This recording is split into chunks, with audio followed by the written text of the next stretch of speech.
ਵਾਹਿਗੁਰੂ ਸਾਹਿਬ ਜੀ। ਇੱਕ ਓੰਕਾਰ ਸਤਿਗੁਰ ਪ੍ਰਸਾਦ। ਸ੍ਰੀ ਨਾਨਕ ਅੰਗਦ ਗੁਰੂ ਅਮਰਦਾਸ ਪਦ ਬੰਦ। ਰਾਮਦਾਸ ਅਰਜਨ ਗੁਰੂ ਬਰ ਸ੍ਰੀ ਹਰਗੋਬਿੰਦ। ਹਰੀ ਰਾਏ ਹਰ ਕ੍ਰਿਸ਼ਨ ਗੁਰ ਤੇਗ ਬਹਾਦਰ ਚੰਦ। ਦਸਵੇਂ ਗੋਬਿੰਦ ਸਿੰਘ ਗੁਰੂ ਨਮੋ ਚਰਨ ਅਰਬਿੰਦ। ਜਿਸ ਮਹਿ ਅੰਮ੍ਰਿਤ ਗਿਆਨ ਹੈ ਮਾਣਕ ਭਗਤ ਵੈਰਾਗ। ਸ੍ਰੀ ਗੁਰੂ ਗ੍ਰੰਥ ਸਾਹਿਬ ਉਦਦ ਬੰਦੋਂ ਕਰ ਅਨੁਰਾਗ। ਸ੍ਰੀ ਗੁਰ ਸ਼ਬਦ ਕਮਾਏ ਜਿਨ ਜੀਤੇ ਪੰਚ ਵਿਕਾਰ। ਤਿਨ ਸੰਤਨ ਕੋ ਬੰਦਨਾ ਸਿਰ ਚਰਨਨ ਪਰ ਧਾਰ। ਖਾਲਸੋ ਹੋਵੇ ਖੁਦ ਖੁਦਾ ਜਿਮ ਖੂਬੀ ਖੂਬ ਖੁਦਾਏ। ਆਨ ਨ ਮਾਨੈ ਆਨ ਕੀ ਇਕ ਸੱਚੇ ਬਿਨ ਪਤਸ਼ਾਹੀ। ਏਕ ਹਰੀ ਦਾਸ ਰੂਪ ਗੁਰ ਗ੍ਰੰਥ ਪੰਥ ਕੋ ਬੰਦ। ਗ੍ਰੰਥ ਪੰਥ ਪ੍ਰਕਾਸ਼ ਜਹੈ ਅਬ ਬਰਨੋ ਸੁਖ ਕੰਦ। ਗ੍ਰੰਥ ਪੰਥ ਪ੍ਰਕਾਸ਼ ਜਹੈ ਅਬ ਬਰਨੋ ਸੁਖ ਕੰਦ।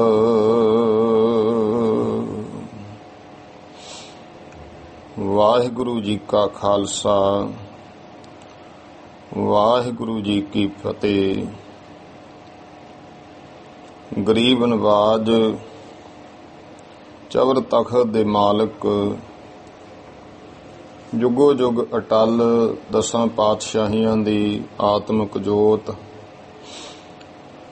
ਧੰਨ ਧੰਨ ਸ੍ਰੀ ਗੁਰੂ ਗ੍ਰੰਥ ਸਾਹਿਬ ਸੱਚੇ ਪਾਤਸ਼ਾਹ ਜੀ। ਸਤਿਗੁਰੂ ਜੀ ਦੀ ਅਤੀ ਅਪਾਰ ਕਿਰਪਾ ਰਹਿਮਤ ਹੋਈ ਹੈ। ਗੁਰੂ ਮਹਾਰਾਜ ਜੀ ਨੇ ਸਤ ਸੰਗਤ ਦੀਆਂ ਘੜੀਆਂ ਬਖਸ਼ੀਆਂ ਨੇ। ਸ਼ਾਮ ਦਾ ਸਮਾਂ ਹੈ ਜੋ ਗੁਰੂ ਘਰ ਦੀ ਮਰਜ਼ਾਦਾ ਅਨੁਸਾਰ ਇਤਿਹਾਸ ਦੀ ਕਥਾ ਦਾ ਸਮਾਂ ਹੈ।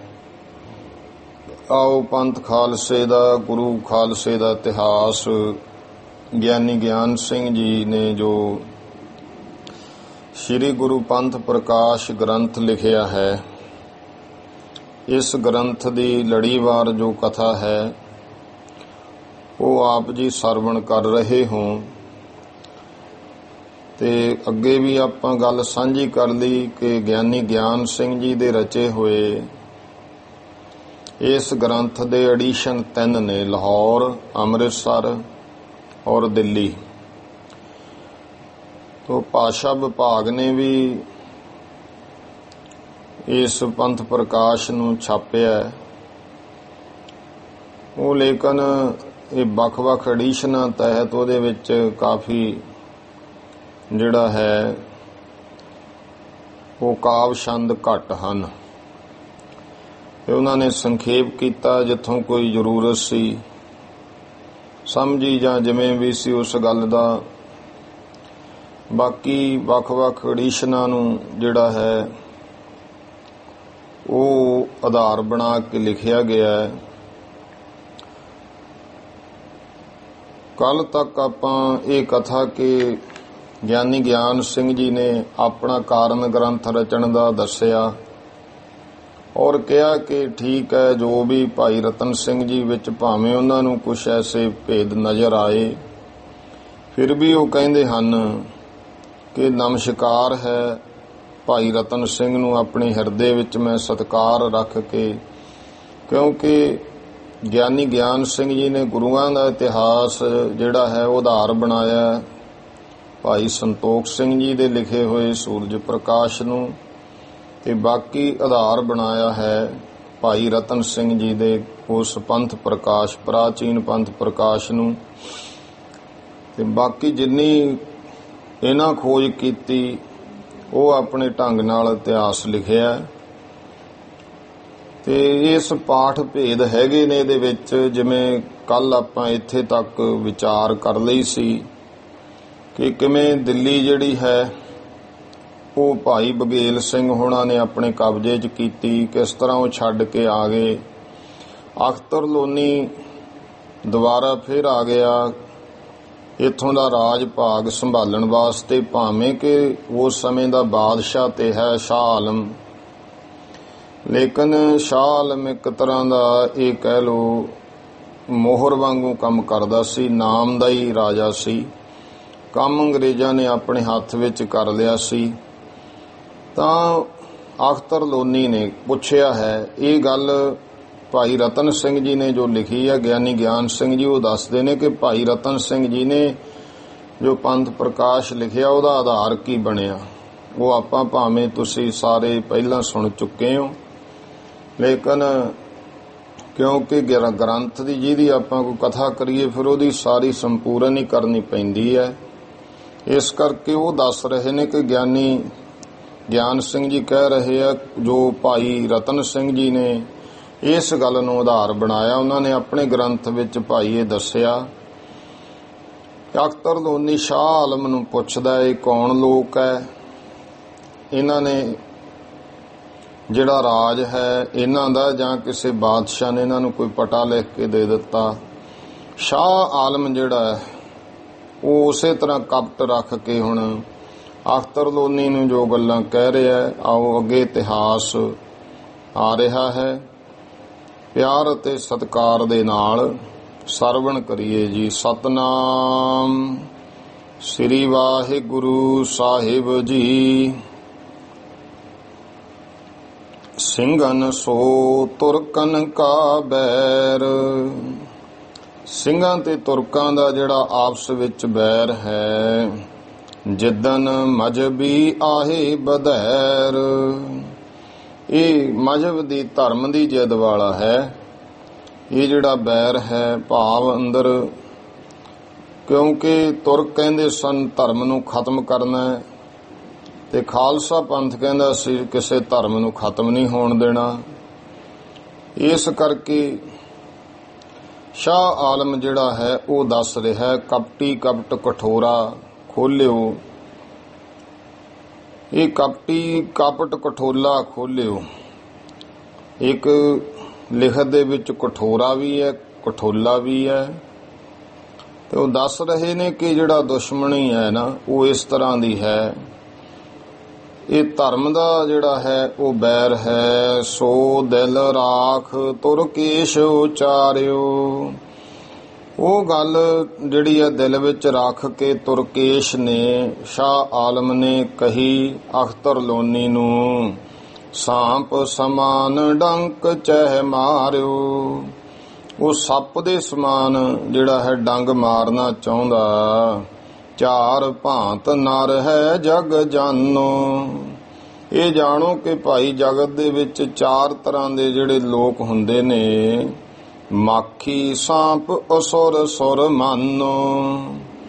ਇੱਕ ਮੱਖੀ ਹੈ, ਦੂਸਰਾ ਹੈ ਸੱਪ, ਤੀਜਾ ਹੈ ਅਸੁਰ ਦੇ ਦੈਂਤ, ਤੇ ਚੌਥਾ ਹੈ ਦੇਵਤੇ।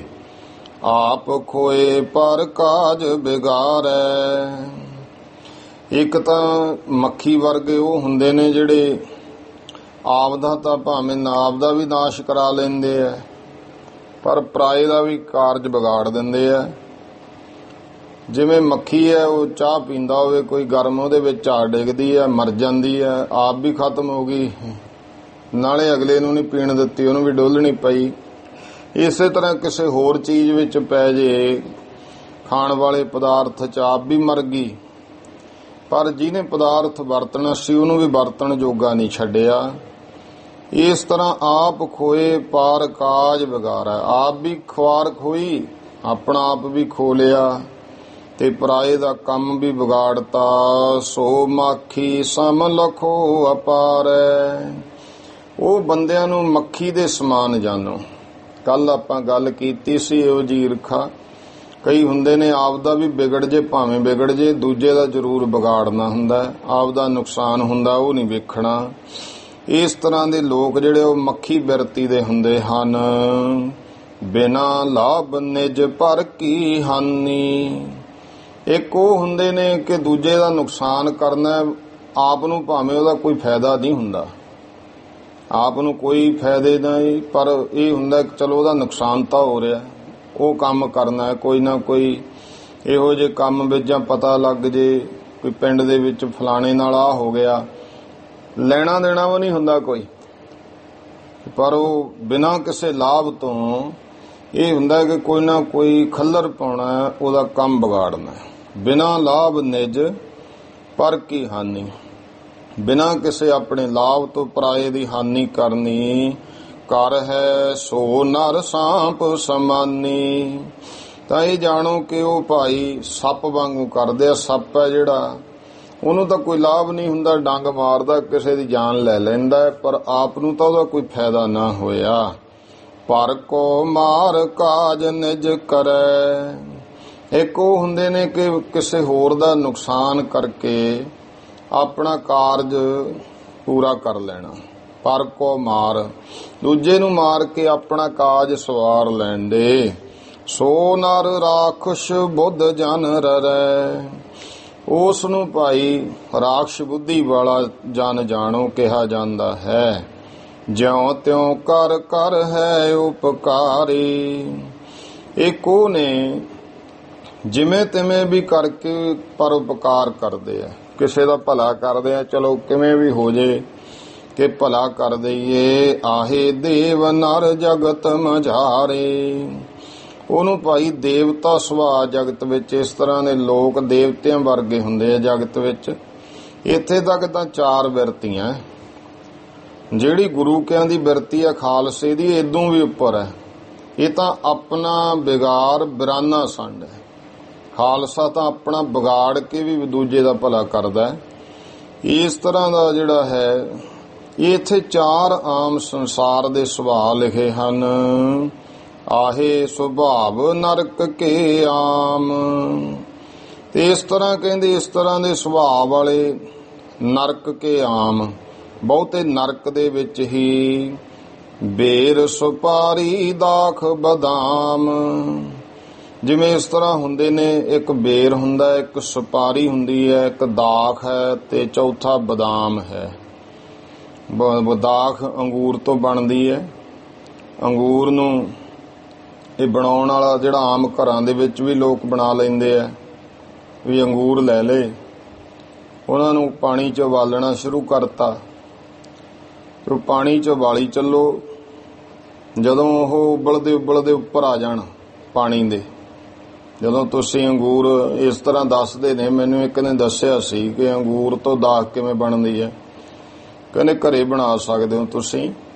ਫਿਰ ਪਾਣੀ ਦੇ ਵਿੱਚ ਸੁੱਟ ਕੇ ਉਹਨੂੰ ਉਬਾਲਣਾ ਸ਼ੁਰੂ ਕਰ ਦਿਓ, ਉਹ ਉਬਲ ਕੇ ਉੱਪਰ ਆ ਜਾਂਦੇ ਆ। ਜਦੋਂ ਉੱਪਰ ਆ ਗਏ ਫਿਰ ਉਸ ਨੂੰ ਜਾਲੀ ਵਿੱਚ ਪੁਣ ਲਓ ਤੇ ਉਹ ਜਿਹੜੇ ਅੰਗੂਰ ਨੇ ਨਾ, ਉਹਨਾਂ ਨੂੰ ਪੁਣ ਕੇ ਉਸ ਤੋਂ ਬਾਅਦ ਜਿਹੜਾ ਹੈ ਸੁਕਾਉਣੇ ਆ। ਕਿਸੇ ਸਾਫ਼ ਕੱਪੜੇ ਤੇ ਰੱਖ ਕੇ ਕੱਲੇ ਕੱਲੇ, ਨਾਲ ਨਹੀਂ ਜੋੜਨੇ, ਵੱਖਰੇ ਵੱਖਰੇ ਕਰਕੇ ਰੱਖ ਦਿਓ। ਘੱਟੋ ਘੱਟ 2 ਦਿਨ। 2 ਦਿਨਾਂ ਬਾਅਦ ਉਹ ਦਾਖਾਂ ਬਣ ਜਾਣਗੀਆਂ। ਇਸ ਤਰ੍ਹਾਂ ਦਾ ਢੰਗ ਹੈ, ਕਿਉਂਕਿ ਦਾਖ ਬਣਦੀ ਹੋਈ ਅੰਗੂਰ ਤੋਂ ਆ। ਇਹ ਦੇਸੀ ਤਰੀਕਾ ਹੈ। ਇਸੇ ਨੂੰ ਹੀ ਵੱਡੀਆਂ ਮਸ਼ੀਨਾਂ ਲਾ ਲਈਆਂ ਉਹਨਾਂ ਨੇ, ਆਪਣੇ ਢੰਗ ਨਾਲ ਬਣਾਉਣਾ ਸ਼ੁਰੂ ਕਰ ਦਿੱਤਾ। ਹੋਰ ਕੋਈ ਵੱਡੀ ਇਹਦੇ ਵਿੱਚ ਕਰਾਮਾਤੀ ਗੱਲ ਤਾਂ ਹੈ ਨਹੀਂ। ਤੇ ਅੰਗੂਰ ਦਾਖ ਕਹਿ ਲਓ, ਬੇਰ ਸੁਪਾਰੀ ਦਾਖ ਬਦਾਮ, ਦਾਖ ਅੰਗੂਰ, ਇਹ 4 ਤਰ੍ਹਾਂ ਦਾ ਸੁਭਾਅ ਹੁੰਦਾ ਆਮ ਤੌਰ ਤੇ ਬਹੁਤੇ ਲੋਕਾਂ ਦਾ। ਦਿਲੋਂ ਬੁਰਾ ਉੱਪਰ ਤੇ ਆਛਾ। ਇੱਕ ਹੁੰਦਾ ਸੁਭਾਅ, ਜਿਵੇਂ ਦਿਲੋਂ ਤਾਂ ਬੁਰਾ ਸੁਭਾਅ, ਉੱਪਰੋਂ ਬਹੁਤ ਚੰਗਾ ਹੁੰਦਾ ਹੈ। ਉੱਪਰੋਂ ਵੇਖਣ ਨੂੰ ਉਹ ਕਹਿੰਦੇ ਬਹੁਤ ਵਧੀਆ ਬੰਦਾ ਹੈ ਭਾਈ, ਲੇਕਿਨ ਦਿਲੋਂ ਬੁਰਾ ਸੋਚਦਾ ਹੈ। ਵੇਰ ਸਮਾਨ ਵਹੀ ਨਰ ਕਾਛਾ, ਉਸ ਬੰਦੇ ਨੂੰ ਬੇਰ ਵਰਗਾ ਸੋਹਣਾ ਬੰਦਾ ਜਾਣ ਲਓ। ਬੇਰ ਹੈ ਜਿਹੜਾ, ਉਹ ਉੱਪਰੋਂ ਬਹੁਤ ਵਧੀਆ ਹੈ ਤੇ ਵਿੱਚੋਂ ਜਿਹੜਾ ਦੇਖੋ ਉਹਦੀ ਗਿੜਕ ਬੜੀ ਕਠੋਰ ਹੈ। ਬਾਹਰ ਭੀਤਰ ਤੇ ਇੱਕ ਜੈਸਾ, ਇੱਕ ਉਹ ਹੁੰਦਾ ਜਿਹੜਾ ਬਾਹਰੋਂ ਵੀ ਉਹੇ ਜਿਹਾ ਅੰਦਰੋਂ ਵੀ ਉਹੇ ਜਿਹਾ, ਦੋਨੋਂ ਇੱਕ ਅੰਦਰੋਂ ਬਾਹਰੋਂ ਸਮਾਨ ਹੈ। ਨਰ ਕਠੋਰ ਪੂੰਗੀ ਸਮ ਹੈਸਾ, ਉਹ ਬੰਦੇ ਨੂੰ ਉਸ ਕਠੋਰ ਸੁਪਾਰੀ ਵਰਗਾ ਜਾਣ ਲਓ। ਸੁਪਾਰੀ ਜਿਹੜੀ ਹੈ ਉਹ ਸਾਰੀ ਉਹੇ ਜਿਹੀ ਹੁੰਦੀ, ਆਮ ਤੌਰ ਤੇ ਦੁਨੀਆ ਚੱਬਦੀ ਹੈ ਉਹਨੂੰ, ਤੇ ਪੂੰਗੀ ਭਾਵ ਸੁਪਾਰੀ ਵਰਗਾ ਹੈ। ਉੱਪਰ ਕਠਨ ਹੋਏ ਦਿਲ ਨੀਕੋ, ਇੱਕ ਤੀਜੇ ਉਹ ਹੁੰਦੇ ਨੇ ਜਿਹੜੇ ਉੱਪਰੋਂ ਤਾਂ ਕਠੋਰ ਹੈ, ਸ਼ਬਦ ਵੀ ਸਖਤ ਲਹਿਜੇ ਦੇ ਹੋ ਸਕਦੇ ਆ, ਲੇਕਿਨ ਭਾਈ ਦਿਲ ਦੇ ਚੰਗੇ ਹਨ। ਸੋ ਬਦਾਮ ਸਮ ਲਹੀਅਤ ਨੀਕੋ, ਉਹਨਾਂ ਨੂੰ ਜਾਣੋ ਬਦਾਮ ਵਰਗੇ, ਜਿਵੇਂ ਬਦਾਮ ਉੱਪਰੋਂ ਕਠੋਰ ਆ, ਵਿੱਚੋਂ ਜਿਹੜੀ ਆ ਗਿਰੀ ਕਿੰਨੀ ਸਵਾਦਿਸ਼ਟ ਹੈ ਔਰ ਬੜੀ ਕੀਮਤੀ ਹੈ। ਕੋਮਲ ਬਾਹਰ ਭੀਤਰ ਜੋਈ, ਇੱਕ ਹੁੰਦੇ ਨੇ ਜਿਹੜੇ ਬਾਹਰੋਂ ਵੀ ਕੋਮਲ ਨੇ, ਅੰਦਰੋਂ ਵੀ ਉਸ ਤਰ੍ਹਾਂ ਦੇ ਹਨ। ਦਾਖ ਅੰਗੂਰ ਲਖੋ ਸਮ ਸੋਈ, ਉਹਨਾਂ ਨੂੰ ਭਾਈ ਅੰਗੂਰ ਦਾਖਾਂ ਦੇ ਬਰਾਬਰ ਜਾਣ ਲਵੋ।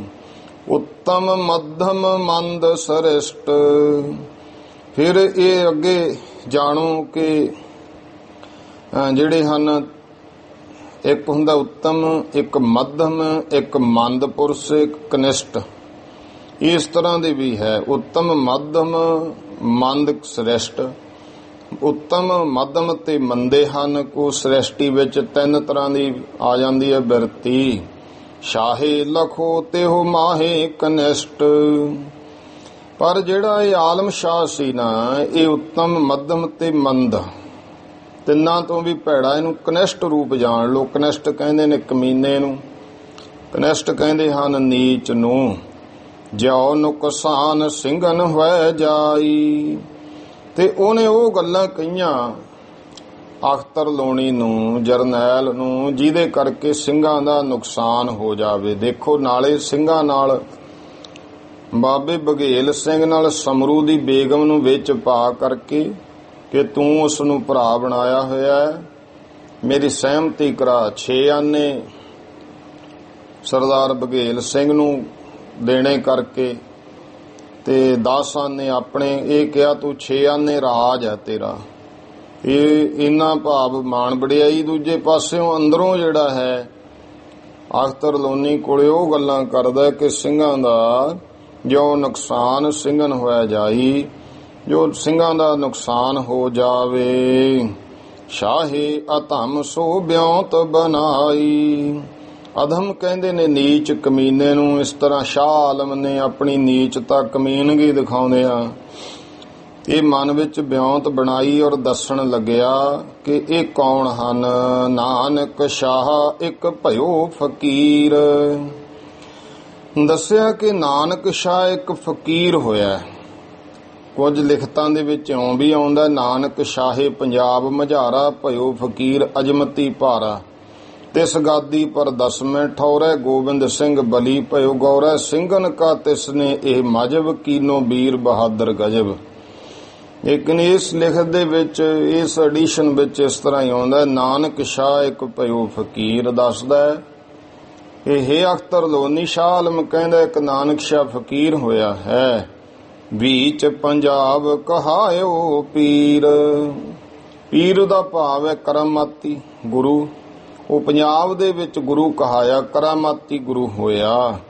ਤਿਸ ਤੈ ਪਾਛੇ ਦਸਵੀਂ ਠੌਰ, ਉਹ ਤੋਂ ਬਾਅਦ ਉਸ ਗੱਦੀ ਤੇ 10ਵੀਂ ਜਗ੍ਹਾ ਤੇ ਭਇਓ ਗੋਬਿੰਦ ਸਿੰਘ ਇੱਕ ਔਰ, ਉਹਦੀ ਜਗ੍ਹਾ ਤੇ ਤਿਸ ਗਾਦੀ ਪਰ 10ਵੇਂ ਠੌਰੇ ਗੋਬਿੰਦ ਸਿੰਘ ਬਲੀ ਭਇਓ ਗੌਰੈ। ਇੱਕ ਨੇਥੇ ਹੈ ਤਿਸ ਦੇ ਪਾਛੈ ਦਸਵੀਂ ਠੌਰ, ਭਇਓ ਗੋਬਿੰਦ ਸਿੰਘ ਇੱਕ ਔਰ। ਇੱਕ 10ਵੀਂ ਜਗ੍ਹਾ ਗੁਰੂ ਗੋਬਿੰਦ ਸਿੰਘ ਮਹਾਰਾਜ ਹੋਏ। ਤਿਸ ਨੇ ਯਹ ਸਿੰਘਨ ਕਾ ਮਜਬ, ਉਸ ਨੇ ਇਹ ਸਿੰਘਾਂ ਦਾ ਜੋ ਮਜਬ ਹੈ, ਕੀਓ ਲੁਟੇਰਾ ਜਾਹਲ ਗਜਬ।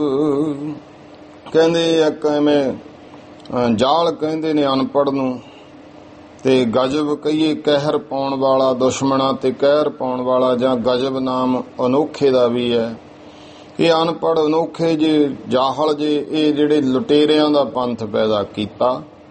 ਇਸ ਤਰ੍ਹਾਂ ਦਾ ਕਹਿੰਦੇ ਇਹਨਾਂ ਨੇ ਪੰਥ ਬਣਾਇਆ। ਉਸਨੇ ਜਬ ਜਹ ਲੋਕ ਅਧਿਕ ਜਗ ਬਾਢੇ, ਤੇ ਜਦੋਂ ਇਹ ਲੋਕ ਫਿਰ ਜਗਤ ਦੇ ਵਿੱਚ ਬਹੁਤ ਵੱਧ ਗਏ, ਲੱਗੇ ਫਤੂਰ ਉਠਾਵਨ ਗਾਡੇ, ਤਾਂ ਫਿਰ ਇਹ ਬਹੁਤ ਜ਼ਿਆਦੇ ਫਤੂਰ ਕਹਿ ਲੋ, ਗੜਬੜ ਕਹਿ ਲੋ, ਉਪਦਰਵ ਕਹਿ ਲੋ, ਇਹ ਸ਼ਬਦ ਆਪਾਂ ਵਰਤਦੇ ਹਾਂ, ਇਹ ਉਠਾਉਣ ਲੱਗੇ। ਔਰੰਗਜ਼ੇਬ ਸਭਨ ਕੋ ਮਾਰਾ, ਤਾਂ ਔਰੰਗਜ਼ੇਬ ਨੇ ਇਹਨਾਂ ਸਾਰਿਆਂ ਨੂੰ ਮਾਰਿਆ, ਭਾਵ ਇਹਨਾਂ ਨੂੰ ਦਬਾਇਆ। ਮੁਲਕੋ ਇਨਕਾ ਗੁਰੂ ਨਿਕਾਰਾ, ਇਹਨਾਂ ਦੇ ਮੁਲਕ ਆਨੰਦਪੁਰ ਦੇ ਵਿੱਚੋਂ, ਪੰਜਾਬ ਵਿੱਚੋਂ ਇਹਨਾਂ ਦੇ ਗੁਰੂ ਨੂੰ ਕੱਢ ਦਿੱਤਾ ਤੇ ਉਹ ਹਜ਼ੂਰ ਸਾਹਿਬ ਚਲੇ ਗਏ। ਤਾਂ ਪਾਛੇ ਇੱਕ ਬੰਦਾ ਨਾਮੀ, ਫਿਰ ਉਹਨਾਂ ਤੋਂ ਬਾਅਦ ਇੱਕ ਬੰਦਾ ਸਿੰਘ ਨਾਮ ਦਾ, ਭਇਓ ਇਨੀ ਮੈਂ ਸੇ ਮਤ ਖਾਮੀ, ਖਾਮੀ ਮਤ ਵਾਲਾ ਇੱਕ ਬੰਦਾ ਜਿਹੜਾ ਹੈ। ਫਿਰ ਇਹ ਲਿਖਤ ਵਿੱਚ ਵੀ ਆਉਂਦਾ, ਫਿਰ ਇਨ ਮੈਂ ਇੱਕ ਪ੍ਰਗਟਿਓ ਬੰਦਾ, ਵੀਰ ਬਹਾਦਰ ਪੀਰ ਬੁਲੰਦਾ, ਹੁਣ ਵੀ ਗਦਰ ਮਚਾਇਓ ਭਾਰਾ, ਆਖਰ ਭਇਓ ਕਤਲ ਹੋ ਸੋਹਾਰਾ। ਇਸ ਤਰ੍ਹਾਂ ਲੇਕਿਨ ਇੱਥੇ ਇਹ ਆਉਂਦਾ ਹੈ ਕਿ ਉਹਨਾਂ ਤੋਂ ਬਾਅਦ ਫਿਰ ਇਹਨਾਂ ਦੇ ਵਿੱਚੋਂ ਇੱਕ ਬੰਦਾ ਨਾਮ ਦਾ ਵਿਅਕਤੀ ਹੋਇਆ, ਭਇਓ ਇਨੀ ਮੈਂ ਸੇ ਮਤ ਖਾਮੀ। ਉਹ ਵੀ ਕਹਿੰਦੇ ਬੜੀ ਭੈੜੀ ਮੱਤ ਵਾਲਾ ਹੋਇਆ। ਆਪਣੇ ਵੱਲੋਂ ਤਾਂ ਹੁਣ ਉਹਨੇ ਸ਼ਾਹ ਆਲਮ ਨੇ ਇਹੋ ਹੀ ਗੱਲਾਂ ਕਹਿਣੀਆਂ ਹਨ, ਉਹਨ ਵੀ ਗਦਰ ਮਚਾਇਓ ਭਾਰਾ, ਤੇ ਉਹਨੇ ਬਹੁਤ ਜ਼ਿਆਦਾ ਫਸਾਦ ਜਿਹੜਾ ਹੈ ਗਦਰ ਮਚਾਇਆ। ਆਖਰ ਭਇਓ ਕਤਲ ਵਹਿ ਹਾਰਾ, ਆਖਰ ਫਿਰ ਉਹ ਹਾਰ ਕੇ ਕਤਲ ਹੋ ਗਿਆ, ਭਾਵ ਉਹਦਾ ਅੰਤ ਹੋ ਗਿਆ। ਫਿਰ ਨਾਰਦ ਜਬ ਜ਼ੁਲਮੀ ਆਇਓ, ਦੱਸਦਾ ਤਰਲੋਨੀ, ਉਹ ਤੋਂ ਬਾਅਦ ਫਿਰ ਨਾਦਰ ਸ਼ਾਹ ਆਇਆ। ਫਿਰ ਨਾਦਰ ਜਬ ਜ਼ੁਲਮੀ ਆਇਓ, ਜਦੋਂ ਕਾਬਲ ਤੋਂ ਚੜ ਕੇ ਨਾਦਰ ਜਿਹੜਾ ਆਇਆ, ਆਪਾਂ ਇਹ ਕਥਾ ਸਰਵਣ ਕੀਤੀ ਹੈ। ਅਹਿਮਦ ਸ਼ਾਹ ਅਬਦਾਲੀ ਉਹਦਾ ਗੁਲਾਮ ਸੀ ਨਾਦਰ ਸ਼ਾਹ ਦਾ। ਇਹ ਫਿਰ ਕਾਬਲ ਤੋਂ ਚੜ ਕੇ ਆਇਆ, ਦੇਸ਼ ਲੂਟ ਨਿਜ ਮੁਲਕ ਸਿਧਾਇਓ, ਤੇ ਉਹਨੇ ਸਾਰਾ ਦੇਸ਼ ਲੁੱਟ ਲਿਆ। ਲੁੱਟ ਕੇ ਉਹ ਆਪਣੇ ਮੁਲਕ ਨੂੰ ਚਲਿਆ ਗਿਆ। ਤਬ ਤੇ ਰਈਅਤ ਇਹੋ ਹਮਾਰੀ, ਕਹਿੰਦੇ ਉਦੋਂ ਤੋਂ ਜਦੋਂ ਤੋਂ ਨਾਦਰ ਸ਼ਾਹ ਆਇਆ ਅਸੀਂ ਕਮਜ਼ੋਰ ਹੋ ਗਏ। ਇਹ ਜਿਹੜੀ ਸਾਡੀ ਰਈਅਤ ਹੈ ਤਾਂ ਇਹ ਸਾਡੀ ਪਰਜਾ ਹੀ, ਲੇਕਿਨ ਇਹ ਜਿਹੜੀ ਸਾਡੀ ਪਰਜਾ ਹੈ ਨਾ, ਇਹ ਸਾਡੇ ਤੇ ਭਾਰੀ ਹੋ ਗਈ। ਭਾਵ ਜਦੋਂ ਇਹ ਆਇਆ ਉਹ, ਇਹ ਸਾਡੀ ਰਈਅਤ ਜਿਹੜੀ ਹੈ, ਜਿੰਨੀ ਵੀ ਬਿਗਰ ਗਰਦੀ ਬਹੁ ਡਾਰੀ, ਬਿਗਰ ਗਰਦੀ ਬਹੁ ਡਾਰੀ, ਇਹਨਾਂ ਨੇ ਫਿਰ ਵਿਗਾੜ ਕੀਤਾ। ਗਰਦੀ ਬਹੁਤ ਹਲਚਲ ਦੇਸ਼ ਵਿੱਚ ਪੈਦਾ ਹੋਈ ਹੈ, ਸਾਡੀ ਪਰਜਾ ਹੀ ਕਹਿਣ ਲੱਗਿਆ ਬਾਗੀ ਹੋ ਗਏ ਉਦੋਂ ਸਾਡੇ ਤੋਂ। ਫਿਰ ਜਬ ਅਹਿਮਦ ਸ਼ਾਹ ਦੁਰਾਨੀ, ਉਸ ਤੋਂ ਬਾਅਦ ਫਿਰ ਜਦੋਂ ਅਹਿਮਦ ਸ਼ਾਹ ਦੁਰਾਨੀ ਜਿਹੜਾ ਹੈ, ਕਈ ਬੇਰ ਆਇਓ ਦੁੱਖ ਦਾਨੀ, ਉਹ ਦੁੱਖ ਦੇਣ ਵਾਲਾ ਇਸ ਦੇਸ਼ ਉੱਤੇ ਕਾਬਲੋਂ ਕਈ ਵਾਰ ਚੜ ਕੇ ਆਇਆ। ਕਰ ਖਰਾਬ ਹਮਾਰੀ ਪਤਸ਼ਾਹੀ, ਤੇ ਸਾਡੀ ਪਾਤਸ਼ਾਹੀ ਨੂੰ ਉਹਨੇ ਖਰਾਬ ਕੀਤਾ। ਉਦੋਂ ਮੁਹੰਮਦ ਸ਼ਾਹ ਰੰਗੀਲਾ ਨਾਦਰ ਵੇਲੇ ਸੀ, ਤੇ ਉਸ ਤੋਂ ਬਾਅਦ ਫਿਰ ਅਬਦਾਲੀ ਆਇਆ ਤੇ ਉਹਨੇ ਵੀ ਬਹੁਤ ਸਾਨੂੰ ਖੁਆਰ ਕੀਤਾ। ਗਇਓ ਲੋਟ ਵਹਿ ਫਿਰ ਬਦ ਰਾਹੀ, ਤੇ ਉਹ ਬਦ ਰਾਹੀ ਬੁਰਿਆਂ ਰਸਤਿਆਂ ਤੇ ਚੱਲਣ ਵਾਲਾ, ਉਹ ਵੀ ਲੁੱਟ ਕੇ ਸਭ ਕੁਝ ਇੱਥੋਂ ਵਾਪਸ ਲੌਟ ਗਿਆ। ਤਬ ਤੈ ਇਨ ਸਿੱਖਨ ਬਲ ਪਾਈ। ਕਹਿੰਦੇ ਉਸ ਸਮੇਂ ਤੋਂ ਨਾ ਇਹ ਜਿਹੜੇ ਸਿੱਖ ਨੇ ਇਹਨਾਂ ਨੇ ਤਾਕਤ ਪਾ ਲਈ, ਬਲ ਪਾ ਲਿਆ। ਜਦੋਂ ਤੋਂ ਅਬਦਾਲੀ ਖਤਮ ਹੋਇਆ, ਮੁਲਕ ਕਰਿਓ ਬਰਬਾਦ ਮਹਾਈ। ਸਾਰਾ ਮੁਲਕ ਇਹਨਾਂ ਨੇ ਬਰਬਾਦ ਕਰ ਦਿੱਤਾ। ਜਾਹਲ ਜੰਗੀ ਡਾਕੂ ਚੋਰੈ, ਜਾਹਲ ਜੰਗੀ ਡਾਕੂ ਚੋਰੈ। ਇਹ ਜਿੰਨੇ ਨੇ ਨਾ ਅਨਪੜ੍ਹ ਜਾਹਲ ਜਿਹੜੇ ਹਨ, ਜੰਗ ਯੁੱਧ ਕਰਨ ਵਾਲੇ ਡਾਕੂ ਚੋਰ ਹਨ। ਇਨ ਸਮ ਨਹਿ ਕੋ ਜਗ ਹੋਰੈ। ਇਹੋ ਜਿਹੇ ਇਹਨਾਂ ਦੇ ਬਰਾਬਰ ਤਾਂ ਕੋਈ ਡਾਕੂ ਚੋਰ ਜਾਹਲ ਹੋਰ ਨਹੀਂ ਹੋ ਸਕਦਾ। ਜਿਉਂ ਜਿਉਂ ਹਮਰੀ ਸ਼ਾਹੀ ਵਿੱਚ, ਜਿਉਂ ਜਿਉਂ ਵੀ ਮੇਰੀ ਪਾਤਸ਼ਾਹੀ ਦੇ ਵਿੱਚ ਰਾਹ ਤਨਜਲ ਪਾਇਓ ਨੀਚ। ਇਹਨਾਂ ਨੇ ਨਾ ਤਨਜਲ ਰਾਹ ਪਾਤਾ, ਭਾਵ ਉਹ ਰਾਹ ਜਿਹੜਾ ਹੇਠਾਂ ਨੂੰ ਜਾਣ ਲੱਗਿਆ। ਵੀ ਮੇਰੀ ਬਾਦਸ਼ਾਹੀ ਇਹਨਾਂ ਕਰਕੇ ਹੇਠਾਂ ਨੂੰ ਜਾਣ ਲੱਗ ਪਈ। ਮੇਰੀ ਪਕੜ ਘਟ ਗਈ। ਸਾਡੀ ਬਾਦਸ਼ਾਹੀ ਦੇ ਵਿੱਚ ਇਹਨਾਂ ਨੇ ਇਹ ਗਿਰਾਵਟ ਵਾਲਾ ਰਸਤਾ ਪਾਤਾ। ਤਿਉਂ ਤਿਉਂ ਰਈਅਤ ਇਹ ਸਭ ਹਮਰੀ। ਤਿਉਂ ਤਿਉਂ ਜਿੰਨੀ ਰਈਅਤ ਹੈ ਨਾ, ਇਹ ਸਾਡੀ ਰਈਅਤ ਹੈ ਸਾਰੀ। ਇਹ ਸਾਡੀ ਜੋ ਰਈਅਤ ਪਰਜਾ ਹੈ, ਬਿਗੜ ਗਈ ਹਮ ਤੈ ਤਬ ਸਗਰੀ। ਇਹ ਜਿਹੜੇ ਖਾਲਸੇ ਸਿੰਘ ਨੇ ਹੈ ਸਾਡੀ ਪਰਜਾ, ਉਸ ਸਮੇਂ ਤੋਂ ਸਾਡੇ ਨਾਲ ਸਾਰੇ ਵਿਗੜ ਗਏ। ਸਿੱਖ ਕੌਮ ਜਹ ਜਗ ਮੈਂ ਜੀਤੀ। ਤੇ ਜਿੰਨੀ ਇਹ ਸਿੱਖ ਕੌਮ ਜਗਤ ਦੇ ਵਿੱਚ ਹੈ, ਰਈਅਤ ਹੁਤੀ ਹਮਾਰੀ ਤੇਤੀ। ਕਹਿੰਦੇ ਇਹ ਹੁੰਦੀ ਤਾਂ ਸਾਡੀ ਹੋਈ ਰਈਅਤ, ਭਾਵ ਸਾਡੀ ਪਰਜਾ ਹੀ ਸੀ। ਫੌਜ ਜਾਹੇ ਨੇ ਜਿਤਕ ਬਟੋਰੀ। ਤੇ ਜਿੰਨੀ ਜਿਹਨੇ ਫੌਜ ਇਕੱਠੀ ਕਰ ਲਈ, ਦੱਬਿਓ ਮੁਲਕ ਤਿੰਨ ਤਿਤਕ ਸੰਜੋਰੀ। ਉਹਨੇ ਉਹਨਾਂ ਕੁ ਫੌਜ ਇਕੱਠੀ ਕਰਕੇ ਉਹਨਾਂ ਜਿੰਨਾ ਇਲਾਕਾ ਉਹਦੇ ਕਬਜ਼ੇ 'ਚ ਆਇਆ, ਦੱਬ ਕੇ ਬੈਠ ਗਿਆ। ਜੋਰ ਜੰਗ ਨਹਿਰਾਜ ਲਿਓ ਇਨ। ਝੂਠ ਬੋਲਦਾ ਸ਼ਾਹ ਆਲਮ, ਕਹਿੰਦਾ ਕੋਈ ਇਹਨਾਂ ਨੇ ਆਪਣੀ ਤਾਕਤ ਨਾਲ ਜਾਂ ਕੋਈ ਜੰਗ ਯੁੱਧ ਕਰਕੇ ਰਾਜ ਨਹੀਂ ਲਿਆ ਹੈ।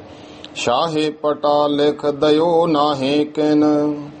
ਤੇ ਨਾ ਕਿਸੇ ਬਾਦਸ਼ਾਹ ਨੇ ਇਹਨਾਂ ਨੂੰ ਕੋਈ ਪਟਾ ਲਿਖ ਕੇ ਦਿੱਤਾ। ਇਹ ਤਾਂ ਐਵੇਂ ਹੀ ਧੱਕੇ ਨਾਲ ਅਸੀਂ ਕਮਜ਼ੋਰ ਹੋ ਗਏ, ਅਬਦਾਲੀ ਕਰਕੇ, ਨਾਦਰ ਕਰਕੇ। ਇਹ ਨਹੀਂ ਦੱਸਿਆ ਕਿ ਕਮਜ਼ੋਰ ਹੀ ਖਾਲਸੇ ਨੇ ਕੀਤਾ ਸਾਨੂੰ। ਝੂਠ ਬੋਲਿਆ। ਕਹਿੰਦਾ ਉਦੋਂ ਇਹਨਾਂ ਦਾ ਦਾਲ ਆ ਗਿਆ ਹੈ ਤਾਂ ਇਹ ਸਾਡੀ ਪਰਜਾ ਹੀ ਹੈ। ਪਰ ਇਹ ਫਿਰ ਜਗ੍ਹਾ ਜਿਹੜਾ ਹੈ ਦੱਬ ਕੇ ਬੈਠ ਗਏ। ਇਹਨਾਂ ਨੂੰ ਨਾ ਤਾਂ ਕੋਈ ਜੰਗ ਯੁੱਧ ਕਰਕੇ ਤਾਕਤ ਨਾਲ ਇਹਨਾਂ ਨੇ ਰਾਜ ਲਿਆ, ਨਾ ਕਿਸੇ ਬਾਦਸ਼ਾਹ ਨੇ ਪਟਾ ਲਿਖ ਕੇ ਦਿੱਤਾ। ਇਤੇ ਆਦਿਕ ਬਹੁ ਬਾਤ ਬਣਾਏ। ਇਹੋ ਜਿਹੀਆਂ ਸ਼ਾਹ ਆਲਮ ਨੇ ਬੜੀਆਂ ਗੱਲਾਂ ਬਣਾਈਆਂ। ਬਾਦਸ਼ਾਹੀ ਨੇ ਦਈ ਲਿਖਾਏ।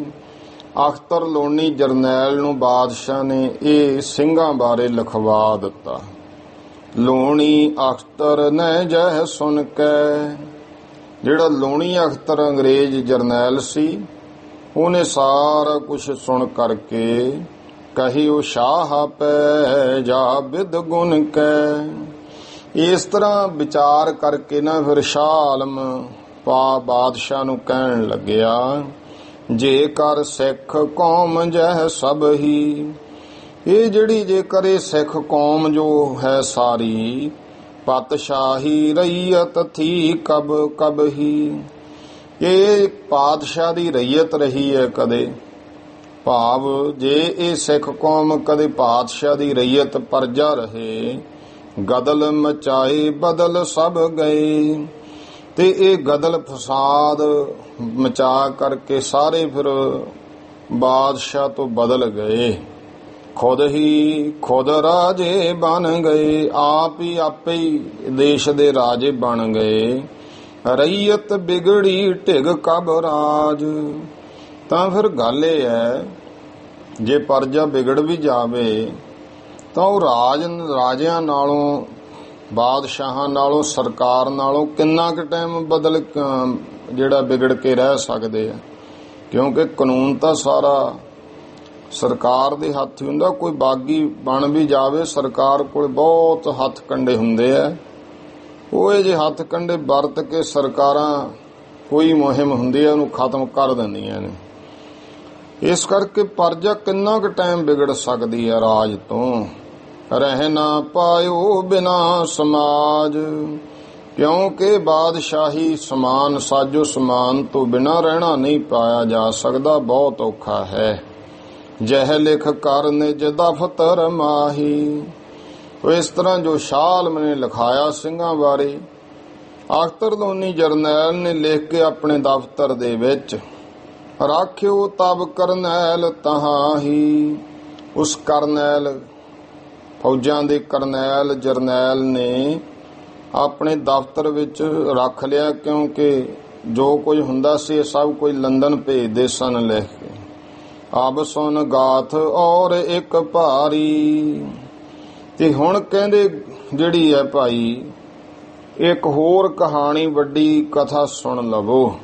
ਸਿੱਖਨ ਮੈਂ ਜੋ ਪਰਿਓ ਵਿਗਾਰੀ।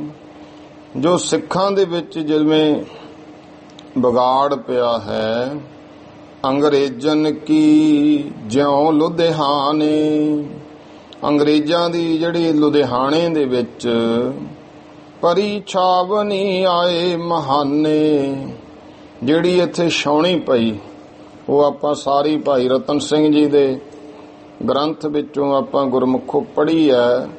ਕਿਵੇਂ ਅੰਗਰੇਜ਼ ਆਏ ਉਹ ਗੱਲ ਦੱਸ ਰਹੇ ਹਨ। ਦੋਹਰਾ ਸਨ ਪੁਰਾਨ ਸੈ 64, ਸ੍ਰੀ ਰਣਜੀਤ ਮਰਗੇਸ਼। ਹੁਣ ਇੱਥੇ ਤਰੀਕ ਵੀ ਲਿਖੀ, ਨਾਮ ਵੀ ਲਿਖਿਆ, ਸਨ ਪੁਰਾਨ ਸੈ 64। ਇਹ ਸੰਮਤ ਲਿਖਿਆ ਹੋਇਆ। ਸਨ ਪੁਰਾਨ, ਪੁਰਾਨ ਦਾ ਭਾਵ ਕੀ ਹੈ?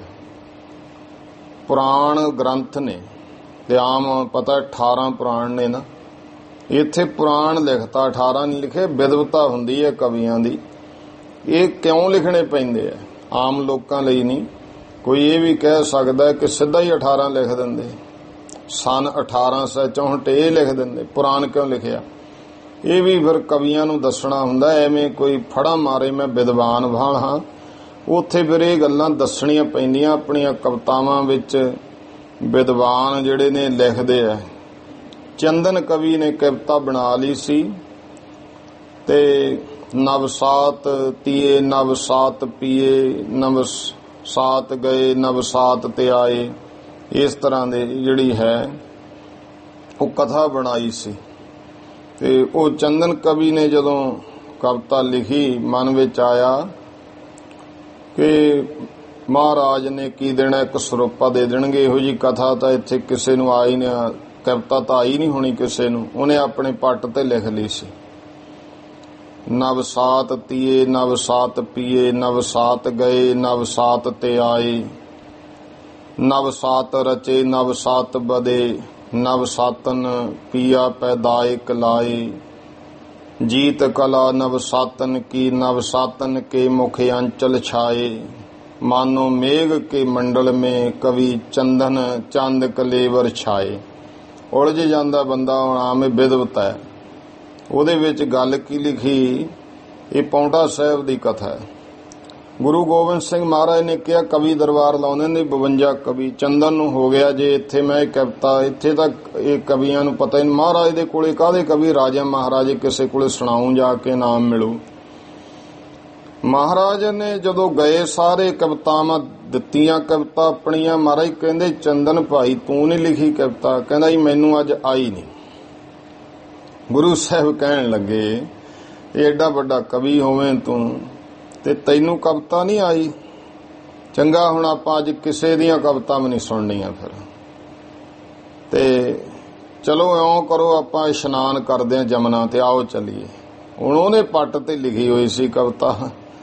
ਕਹਿੰਦਾ ਜੀ ਮੈਂ ਬਿਮਾਰ ਹਾਂ, ਮੈਨੂੰ ਤਾਂ ਅੱਜ ਕਹਿੰਦਾ ਬੁਖਾਰ ਚੜਿਆ, ਮੈਂ ਤਾਂ ਨਹਾ ਨਹੀਂ ਸਕਦਾ। ਗੁਰੂ ਸਾਹਿਬ ਕਹਿੰਦੇ ਫਿਰ ਸਾਡਾ ਬਚਨ ਮੰਨ, ਆ ਜਾ ਇਸ਼ਨਾਨ ਕਰ ਲਾ ਤੇਰਾ ਬੁਖਾਰ ਉਤਰ ਜੂ। ਗੱਲ ਤਾਂ ਹਉਮੈ ਦਾ ਬੁਖਾਰ ਹੀ ਸੀ, ਉਹਦੇ ਮੂੰਹੋਂ ਸਹੀ ਗੱਲ ਨਿਕਲੀ। ਤੇ ਮਹਾਰਾਜ ਕਹਿੰਦੇ ਚੱਲ ਕੋਈ ਨਹੀਂ ਤੇਰਾ ਅੱਜ ਬੁਖਾਰ ਤਾਰਦੇ ਆ, ਕਰ ਇਸ਼ਨਾਨ। ਇਹ ਸਮਝ ਗਿਆ ਕਿ ਚੰਦਨ ਤੂੰ ਇਹ ਗਲਤ ਕੀਤਾ ਕੰਮ, ਤੂੰ ਹੀ ਜਾਣ ਲਿਆ ਵੀ ਇੱਕ ਨੌਜਵਾਨ ਹੈ, ਇਹ 10ਵੇਂ ਪਾਤਸ਼ਾਹ ਕਾਲ ਪੁਰਖ ਹੈ। ਮੱਥਾ ਟੇਕਤਾ, ਮਹਾਰਾਜ ਮੈਨੂੰ ਮਾਫ ਕਰਿਓ, ਮੈਂ ਆਹ ਗੱਲ ਹੈ ਕਵਿਤਾ ਤਾਂ ਮੈਂ ਲਿਖੀ ਪਰ ਉਹ ਮੈਂ ਪੱਟ ਤੇ ਲਿਖ ਲਈ ਆਪਣੇ, ਇਸ ਕਰਕੇ ਲਿਖ ਲਈ ਮੇਰੇ ਮਨ 'ਚ ਆ ਗਿਆ ਕਿ ਇੱਥੇ ਕੀ ਕੌਣ ਜਾਣਦਾ ਜਿਹੜੀ ਮੈਂ ਕਵਿਤਾ ਮੈਨੂੰ ਫਰੀ ਹੈ, ਇੱਥੇ ਮੁੱਲ ਨਹੀਂ ਪੈਣਾ ਕਿਸੇ ਰਾਜੇ ਮਹਾਰਾਜੇ ਕੋਲ ਜਾ ਕੇ। ਮਹਾਰਾਜ ਕਹਿੰਦੇ ਸੁਣਾ ਤਾਂ ਕੀ ਹੈ ਗੱਲ ਹੈ। ਉਹਨੇ ਫਿਰ ਇਹ ਕਵਿਤਾ ਸੁਣਾਈ, ਨਵ ਸਾਤ ਪੀਏ ਨਵ ਸਾਤ ਤੀਏ, ਨਵ ਸਾਤ ਗਏ ਨਵ ਸਾਤ ਤੇ ਆਏ, ਨਵ ਸਾਤ ਰਚੇ ਨਵ ਸਾਤ ਵਧੇ, ਨਵ ਸਾਤ ਤਨ ਪੀਆ ਪੈ ਦਾਏ ਕਲਾਏ, जीत कला नव सातन की, नव सातन के मुख अंचल छाए, मानो मेघ के मंडल में कवि चंदन चंद कलेवर छाए। ਤੇ ਮਹਾਰਾਜ ਨੂੰ ਮਾਣ ਤੋੜਨਾ ਹੁੰਦਾ, ਮਹਾਰਾਜ ਬਖਸ਼ਿਸ਼ਾਂ ਕਿੱਡੀਆਂ। ਮਹਾਰਾਜ ਕਹਿੰਦੇ ਚੰਦਨ ਵੀ ਐਡੀ ਵੱਡੀ ਗੱਲ ਤਾਂ ਹੈ ਨਹੀਂ ਜਿੰਨਾ ਤੂੰ ਸਮਝਦਾ ਸੀ। ਇਹ ਕੀ ਹੈ ਇਹਦੇ ਵਿੱਚ ਕਵਿਤਾ? ਇਹ ਤਾਂ ਧੰਨਾ ਸਿਓ ਅਰਥ ਕਰ ਦੂ ਘੋੜਿਆਂ ਦੀ ਲਿੱਦ ਚੱਕਣ ਵਾਲਾ। ਗੁਰੂ ਸਾਹਿਬ ਨੇ ਸੱਦ ਲਿਆ ਉਹਨੂੰ, ਮਹਾਰਾਜ ਜੀ ਤੇ ਕਿਰਪਾ ਕਰ ਦੇਣ ਗੁਰਮੁਖੋ 14 ਵਿਦਿਆ ਫੁਰਿਆਉਂਦੀਆਂ ਨੂੰ, ਤੇ ਕੋਲ ਸੱਦ ਕੇ ਕਹਿੰਦੇ ਧੰਨਾ ਸਿਓ ਅਰਥ ਕਰ। ਦੇਖੋ ਅਰਥ ਵੀ ਉਹ ਤੋਂ ਕਰਾਏ ਕਿ ਜਿਹਨੂੰ ਸਾਰੇ ਜਾਣੇ ਉਹੀ ਸਮਝਦੇ ਸੀ ਵੀ ਇਹ ਤਾਂ ਆਮ ਬੰਦਾ ਐ, ਮੈਂ ਘੋੜਿਆਂ ਦੇ ਜਿਹੜਾ ਹੁਣ ਪਸ਼ੂਆਂ 'ਚ ਰਹਿਣ ਵਾਲਾ ਹੋਵੇ, ਆਮ ਦੁਨੀਆ ਕਹਿੰਦੇ ਹੋਏ ਤਾਂ ਬੁੱਧੀ ਹੋਈ ਜੀ ਹੋ ਜਾਂਦੀ ਹੈ। ਤੇ ਉਹ ਜਦੋਂ ਉਹਨੇ ਕਵਿਤਾ ਸੁਣੀ ਉਹ ਕਹਿੰਦਾ ਚੰਦਨ ਐਡੀ ਤਾਂ ਗੱਲ ਨਹੀਂ, ਇਹ ਤਾਂ ਆਮ ਹੀ ਗੱਲ ਹੈ ਤੇਰੀ। ਨਵ ਸਾਤ ਤੀਏ ਨਵ ਸਾਤ ਪੀਏ, ਤੀਏ ਇਸਤਰੀ ਨੂੰ ਕਹਿੰਦੇ, ਪੀਏ ਪਤੀ ਨੂੰ ਕਹਿੰਦੇ। ਨਵ ਸਾਤ 9 ਤੇ 7 16 ਸਾਲ ਦਾ ਪਤੀ ਹੈ, 16 ਸਾਲ ਦੀ ਪਤਨੀ ਹੈ। ਨਵ ਸਾਤ ਗਏ ਨਵ ਸਾਤ ਤੇ ਆਏ, 16 ਮਹੀਨੇ ਹੋ ਗਏ ਸੀ ਗਏ ਨੂੰ ਪ੍ਰਦੇਸ਼, 16 ਮਹੀਨਿਆਂ ਬਾਅਦ ਵਾਪਸ ਆਇਆ ਸੀ। ਨਵ ਸਾਤ ਰਚੇ ਨਵ ਸਾਤ ਵਧੇ, ਨਵ ਸਾਤਨ ਪੀਆ ਪੈਦਾਇਕ ਲਾਏ। ਨਵ ਸਾਤ 16 ਜਿਹੜਾ ਘਰਾਂ ਵਾਲਾ ਚੌਪੜ ਵਿਛਾ ਲਿਆ, ਪਤਨੀ ਨੂੰ ਕਹਿੰਦਾ ਆਇਆ ਤੇ ਅੱਜ ਆਪਾਂ ਖੇਡਦੇ ਆਂ। ਖੇਡਣ ਲੱਗੇ। ਨਵ ਸਾਤ ਰਚੇ ਨਵ ਸਾਤ ਵਧੇ, ਨਵ ਸਾਤ ਪੀਆ ਪੈ। ਦੋਨਾਂ ਨੇ 16 ਘਰਾਂ ਵਾਲਾ ਚੌਪੜ ਵਿਛਾ ਕੇ 16 ਦਾ ਚੱਲੇ। ਜੀਤ ਕਲਾ ਨਵ ਸਾਤਨ ਕੀ, ਤੇ ਕੀ ਹੋਇਆ? ਨਵ ਸਾਤਨ ਕੀ ਜੀਤ, ਪਤੀ ਜਿੱਤ ਗਿਆ 16 ਸਾਲ ਦਾ। ਜੀਤ ਕਲਾ ਨਵ ਸਾਤਨ ਕੀ, ਨਵ ਸਾਤਨ ਕੇ ਮੁਖ ਅੰਚਲ ਛਾਏ। ਜਦੋਂ ਪਤੀ ਜਿੱਤਿਆ ਪਤਨੀ ਹਾਰ ਗਈ, ਸ਼ਰਮਿੰਦੀ ਹੁੰਦਾ। ਉਹਨੇ ਨਵ ਸਾਤਨ ਕੈ ਮੁਖ ਅੰਚਲ ਛਾਏ, ਨਵ ਸਾਤਨ ਉਹਨੇ ਆਪਣੇ ਮੂੰਹ ਦੇ ਉੱਤੇ ਪੱਲਾ ਕਰ ਲਿਆ, ਜਿਵੇਂ ਸ਼ਰਮ ਜੀ ਆਈ ਮੈਂ ਤਾਂ ਹਾਰ ਗਈ। ਨਵ ਸਾਤਨ ਕੈ ਮੁਖ ਅੰਚਲ ਛਾਏ, ਮਾਨੋ ਮੇਘ ਕੇ ਮੰਡਲ ਮੈਂ ਕਵੀ ਚੰਦਨ ਚੰਦ ਕਲੇਵਰ ਛਾਏ। ਕਹਿੰਦੇ ਮਾਨੋ ਮੇਘ ਕੇ ਮੰਡਲ ਮੈਂ, ਮੇਘ ਨਾਮ ਬੱਦਲਾਂ ਦਾ, ਚੰਦ ਸੀ ਅਸਮਾਨ ਵਿੱਚ। ਕਹਿੰਦੇ ਜਦੋਂ ਉਸ ਚੰਦਨ ਕਵੀ ਕਹਿੰਦਾ ਉਸ ਇਸਤਰੀ ਨੇ ਮੁਖ ਢਕਿਆ, ਉਸ ਲੜਕੀ ਨੇ, ਮਾਨੋ ਮੇਘ ਕੇ ਮੰਡਲ ਮੈਂ ਮੁਖ ਚੰਦਨ ਚੰਦ ਕਲੇਵਰ ਛਾਏ। ਇਉਂ ਹੋ ਗਿਆ ਜਿਵੇਂ ਚੰਦ ਨੂੰ ਬੱਦਲਾਂ ਨੇ ਢੱਕ ਲਿਆ। ਗੱਲ ਤਾਂ ਕੋਈ ਮਹਾਰਾਜ ਕਹਿੰਦੇ ਇਹਦੇ ਵਿੱਚ ਕੀ ਰੂਹਾਨੀਅਤ ਹੈ, ਸਿੱਖਿਆ ਕੀ ਇਹਦੇ ਵਿੱਚ, ਕੋਈ ਹੈ ਗੱਲ ਕਹਾਣੀ? ਤੇ ਫਿਰ ਉਹ ਕਹਿੰਦੇ ਚੰਗਾ। ਧੰਨਾ ਸਿੰਘ ਕਹਿੰਦਾ ਮੈਂ ਇੱਕ ਕਵਿਤਾ ਰਚਦਾ। ਚੰਦਨ ਨੂੰ ਕਹਿੰਦਾ ਤੂੰ ਇਹਦੇ ਅਰਥ ਕਰੀ। ਉਹ ਵਿਸ਼ਰਾਮ ਦਾ ਹੀ ਫਰਕ ਸੀ ਥੋੜਾ ਜਿਹਾ।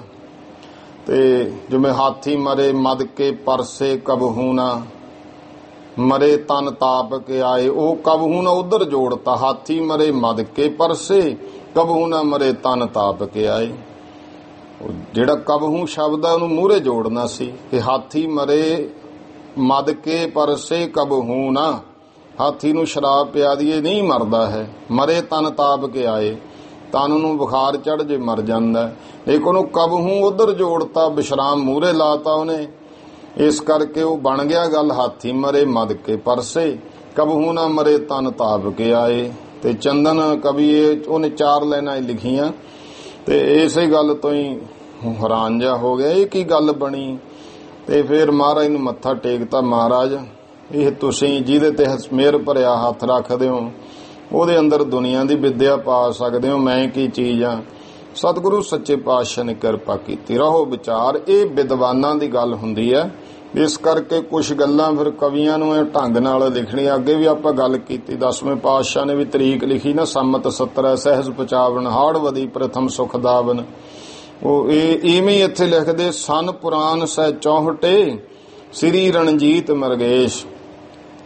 ਇਹ ਖਾਲਸਾ ਜੀ ਹੁਣ ਗਿਆਨੀ ਗਿਆਨ ਸਿੰਘ ਜੀ ਕਹਿੰਦੇ ਜੋ ਭਾਈ ਰਤਨ ਸਿੰਘ ਜੀ ਨੇ ਫਿਰ ਇਸ ਤਰ੍ਹਾਂ ਦੱਸਿਆ ਕਿ ਸਨ ਪੁਰਾਣ ਸੈ 64 ਪੁਰਾਣ ਨੇ 18 ਭਾਵ 1864 ਬਿਕਰਮੀ ਸਨ ਦੇ ਵਿੱਚ ਸ੍ਰੀ ਰਣਜੀਤ ਮਰਗੇਸ਼ ਸਿੰਘ ਮਰਗੇਸ਼ ਅੱਗੇ ਆਪਾਂ ਅਰਥ ਕਈ ਵਾਰ ਕਰ ਲਏ ਦੇ, ਹੁਣ ਤੁਸੀਂ ਸਮਝੋਗੇ ਮਿਰਗ ਈਸ਼, ਮਿਰਗਾਂ ਦਾ ਈਸ਼ਵਰ, ਮਿਰਗਾਂ ਦਾ ਮਾਲਕ ਕੌਣ ਹੈ? ਹਾਥੀ ਸ਼ੇਰ।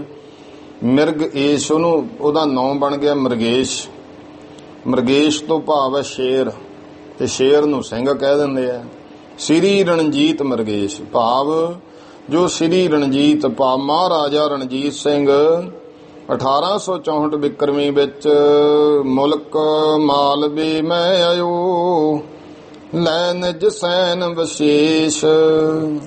ਜਦੋਂ ਫਿਰ 1864 ਬਿਕਰਮੀ ਦੇ ਵਿੱਚ ਮਹਾਰਾਜਾ ਰਣਜੀਤ ਸਿੰਘ ਨੇ ਆਪਣਾ ਰਾਜ ਸਥਾਪਿਤ ਕਰ ਲਿਆ ਸੀ, ਤੇ ਫਿਰ ਉਹ ਮਾਲਵੇ ਵਿੱਚ ਨੂੰ ਆਇਆ। ਅਸਲ ਤਾਂ ਆਇਆ ਸੀ ਮੁਲਾਕਾਤ ਹੀ ਕੋਈ ਏਡੀ, ਪਰ ਇੱਧਰ ਵਹਿਮ ਪੈ ਗਿਆ ਇਹਨਾਂ ਨੂੰ। ਰਾਜਾ ਸਾਹਿਬ ਸਿੰਘ ਸੀ ਉਦੋਂ ਪਟਿਆਲੇ ਦਾ ਰਾਜਾ, ਉਹਨੂੰ ਭਰਮ ਪੈ ਗਿਆ ਕਿਤੇ ਇਹ ਸਾਡੀਆਂ ਰਿਆਸਤਾਂ ਨਾ ਅਧੀਨ ਕਰ ਲਏ। ਲੇਕਿਨ ਮਹਾਰਾਜਾ ਰਣਜੀਤ ਸਿੰਘ ਜਾਣਦਾ ਸੀ ਕਿ ਰਿਆਸਤਾਂ ਗੁਰੂਆਂ ਨੇ ਬਖਸ਼ੀਆਂ ਨੇ, ਇਸ ਕਰਕੇ ਉਹ ਇੰਨੀ ਕੀ ਗੱਲ ਸੀ ਕਿ ਆਪਣੇ ਨਾਲ ਕਰਕੇ ਚਲਾਉਣਾ ਚਾਹੁੰਦਾ ਸੀ ਵੀ ਰਿਆਸਤਾਂ ਦੇ ਮਾਲਕ ਰਹੋ ਤੁਸੀਂ, ਬਸ ਸਿੱਖ ਰਾਜ ਨਾਲ ਸੰਬੰਧਿਤ ਹੋ ਕੇ।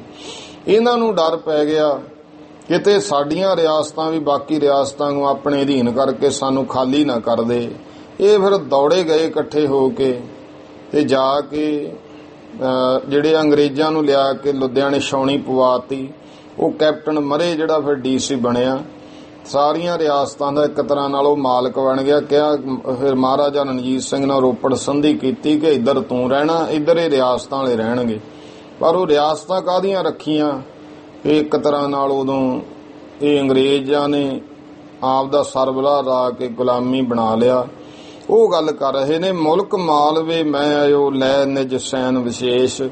ਮਹਾਰਾਜਾ ਰਣਜੀਤ ਸਿੰਘ ਮਾਲਵੇ ਮੁਲਕ ਦੇ ਵਿੱਚ ਆਪਣੀ ਵਿਸ਼ੇਸ਼ ਕਰਕੇ ਸੈਨਾ ਖਾਸ ਫੌਜ ਲੈ ਕੇ ਆਇਆ। ਕਬਿਤ ਛੀਨ ਕੇ ਇਲਾਕਾ ਰਾਏ ਕੋਟੀਓਂ ਤੇ ਬੰਕਾ ਫਿਰ। ਇਸ ਤਰ੍ਹਾਂ ਕਹਿੰਦੇ ਭਾਈ ਰਾਏ ਕੋਟੀਆਂ ਤੋਂ ਇਲਾਕਾ ਖੋਹ ਕਰਕੇ ਫਿਰ ਲਿਓ ਹੈ ਕਪੂਰੇ ਕੋਟ ਵਾਲਿਓ ਤੈ ਜਾਏ ਕੈ। ਕਪੂਰੇ ਵਾਲਿਆਂ ਤੋਂ ਵੀ ਇਲਾਕਾ ਜਾ ਕੇ ਲੈ ਲਿਆ। ਔਰ ਸਾਨੇ ਵਾਲੀਏ ਅੰਬਾਲੀਏ ਤੈ ਆਦਿਕ ਜੇ। ਹੋਰ ਜਿਹੜੇ ਸਾਨੇਵਾਲ ਤੋਂ ਜਾਂ ਵਾਲੇ ਦੇ ਆਦਿਕ ਸਨ। ਸਿੱਖਨ ਤਲਿਓ ਬਹੁ ਮੁਲਕ ਛਨਾਏ ਕੈ। ਸਿੱਖਾਂ ਕੋਲੋਂ ਹੋਰ ਇਹ ਸਾਰੇ ਇਲਾਕੇ ਬਹੁਤ ਛਡਾ ਲਏ ਹਨ। ਆਏ ਫਿਰ ਕੋਟਲੇ ਮਲੇਰ ਬਿਨ ਬੇਰ ਘੇਰ। ਫਿਰ ਉਹ ਮਲੇਰ ਕੋਟਲੇ ਬਿਨਾ ਕਿਸੇ ਦੇਰੀ ਤੋਂ ਆਇਆ ਤੇ ਘੇਰਾ ਪਾ ਲਿਆ। ਲਿਓ ਨਜ਼ਰਾਨਾ ਅਫਗਾਨਾ ਤੈ ਦਬਾਏ ਕੈ। ਇਥੋਂ ਫਿਰ ਮਲੇਰੀ ਪਠਾਣਾ ਤੋਂ ਇਹਨਾਂ ਨੂੰ ਦਬਾ ਕਰਕੇ ਨਜ਼ਰਾਨੇ ਲਏ। ਭਾਗ ਸਿੰਘ ਭੂਪ ਜਸਵੰਤ ਸਿੰਘ ਲਓ ਅਨੂਪ। ਭਾਗ ਸਿੰਘ ਭੂਪ ਜੀਂਦ ਦਾ ਮਹਾਰਾਜਾ ਸੀ ਮਹਾਰਾਜਾ ਭਾਗ ਸਿੰਘ, ਤੇ ਨਾਭੇ ਦਾ ਮਹਾਰਾਜਾ ਸੀ ਮਹਾਰਾਜਾ ਜਸਵੰਤ ਸਿੰਘ। ਮਿਲੇ ਮਹਾਰਾਜ ਕੋ ਤਹਾਂ ਹੀ ਚੱਲ ਜਾਏ ਕੈ। ਇਹ ਮਿਲੇ ਮਹਾਰਾਜ ਕੋ ਭਾਵ ਮਹਾਰਾਜੇ ਰਣਜੀਤ ਸਿੰਘ ਨੂੰ ਉੱਥੇ ਜਾ ਕੇ ਮਿਲੇ ਹਨ।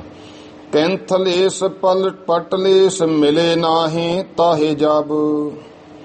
ਕੈਂਥਲੇਸ ਪਟਲੇਸ ਮਿਲੇ ਨਾਹੀਂ ਤਾਬ ਜਬ। ਤੇ ਇਧਰ ਜਦੋਂ ਦੇਖਿਆ ਇਹ ਜੀਂਦ ਵਾਲੇ ਮਿਲ ਗਏ, ਨਾਭੇ ਵਾਲੇ ਜਾ ਮਿਲੇ, ਤੇ ਕੈਂਥਲ ਵਾਲੇ ਤੇ ਪਟਿਆਲੇ ਵਾਲੇ ਨਹੀਂ ਮਿਲੇ ਹਨ। ਘਾਵਦਾਦ ਗ੍ਰਾਮ ਲੂਟੇ ਤਿਨ ਕੇ ਅਪਾਰੇ ਹੈ। ਇਹ ਘਾਵਦਾਦ ਇਤਿਆਦਿਕ ਪਿੰਡ ਜਿਹੜੇ ਨੇ ਇਹਨਾਂ ਨੂੰ ਬਹੁਤ ਲੁੱਟਿਆ ਹੈ। ਫੌਜ ਜੋ ਲਾਹੌਰੀ ਦੌਰੀ ਹੱਲਾ ਕਰ ਪੱਲਾ ਫੇਰ। ਇਹਨੂੰ ਲਾਹੌਰੀ ਫੌਜ ਦੱਸਦੇ ਆ ਕਿਉਂਕਿ ਮਹਾਰਾਜਾ ਰਣਜੀਤ ਸਿੰਘ ਨੇ ਲਾਹੌਰ ਨੂੰ ਰਾਜਧਾਨੀ ਬਣਾਇਆ, ਤੇ ਮਹਾਰਾਜਾ ਰਣਜੀਤ ਸਿੰਘ ਦੀ ਫੌਜ ਨੂੰ ਲਾਹੌਰੀ ਫੌਜ ਫਿਰ ਕਿਹਾ ਗਿਆਨੀ ਗਿਆਨ ਸਿੰਘ ਜੀ ਨੇ। ਇਹ ਜਿਹੜੀ ਲਾਹੌਰੀ ਫੌਜ ਸੀ ਨਾ ਉਹ ਹੱਲਾ ਕਰਕੇ ਦੌੜੀ, ਪੱਲਾ ਫੇਰ ਦਿੱਤਾ। ਪਰ ਉਹ ਤਰਥੱਲਾ ਦੇਸ਼ ਮਾਲਵੇ ਮਝਾਰੇ ਹੈ। ਤੇ ਸਾਰੇ ਭਾਈ ਤਰਥੱਲਾ ਮਾਲਵੇ ਵਿੱਚ ਪੈ ਗਿਆ ਹੈ, ਹਲਚਲ ਹੋ ਗਈ।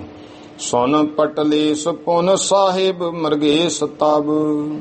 ਤਾਂ ਇਹ ਸੁਣ ਕੇ ਪਟਲੇਸ ਪਟਿਆਲੇ ਦੇ ਰਾਜੇ ਸਾਹਿਬ ਮਰਗੇਸ਼ ਸਾਹਿਬ ਸਿੰਘ ਨੇ ਤਬ ਲੈ ਕਰ ਵਿਸ਼ੇਸ਼ ਸੈਨ ਦੇ ਕਰ ਨਗਾਰੇ ਹੈ।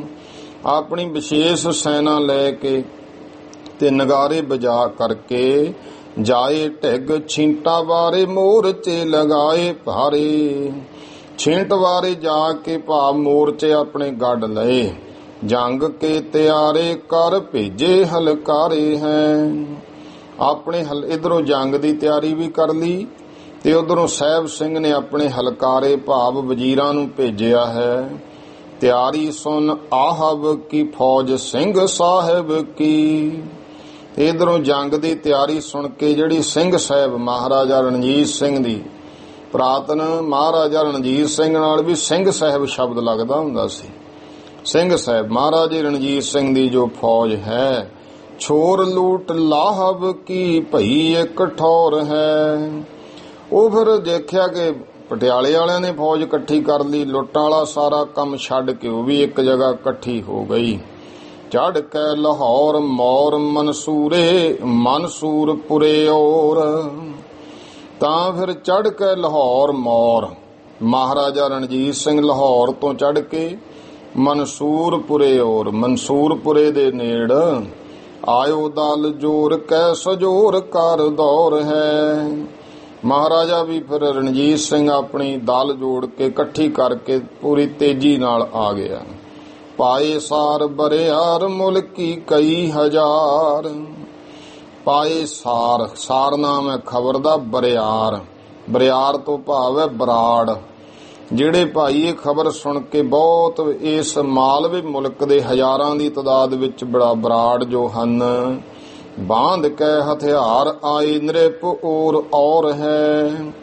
ਉਹ ਸਾਰੇ ਸ਼ਾਸਤਰ ਚੁੱਕ ਕਰਕੇ ਮਹਾਰਾਜੇ ਪਟਿਆਲੇ ਦੀ ਮਦਦ ਵਾਸਤੇ ਪਹੁੰਚੇ ਹਨ। ਤਰੇ ਨਾ ਦੂਹੂ ਔਰ ਤੇ ਮਚਿਓ ਹੈ ਜੰਗ ਜੋਰ ਤੇ। ਜਦੋਂ ਦੇਖਿਆ ਦੋਵਾਂ ਪਾਸਿਆਂ ਤੋਂ ਟਲਦੇ ਨਹੀਂ, ਜੰਗ ਦੀ ਪੂਰੀ ਤਿਆਰੀ ਹੈ, ਜ਼ੋਰ ਦਾ ਜੰਗ ਮੱਚਣ ਲੱਗਿਆ। ਰਹੇ ਵਕੀਲ ਹੋਰ ਤੇ ਬਹੁਤ ਕਰ ਗੌਰ ਹੈ।